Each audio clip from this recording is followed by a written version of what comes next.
sapatênis todo no crochê,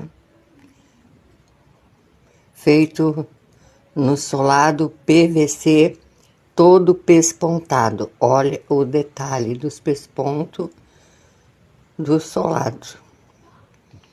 Lindo.